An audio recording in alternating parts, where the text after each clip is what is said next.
आणि धनंजय देशमुख न्यायालयामध्ये आपला जबाब नोंदवणार नाहीयेत। प्रकृती अस्वास्थ्यामुळे ते न्यायालयामध्ये जाणार नाहीयेत।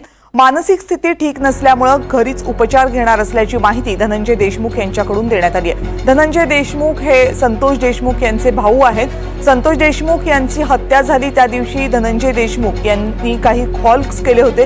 कदाचित त्या संदर्भातला हा जबाब नोंदवला जाणार आहे। मात्र केस न्यायालयात जो जबाब नोंदवला जाणार होता त्यासाठी धनंजय देशमुख न्यायालयामध्ये जाणार नाहीयेत, कारण त्यांची प्रकृती ठीक नाहीये। मानसिक स्थिती ठीक नसल्यामुळे उपचार सुरू असल्याचं धनंजय देशमुख यांच्या वतीने सांगण्यात आलंय।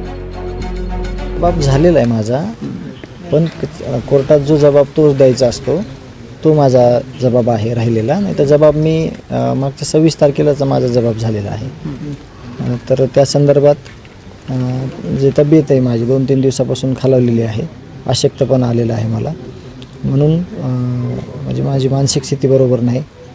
मला काय उपचार घेता येतील तर त्यासाठी मी केलं जात आहे।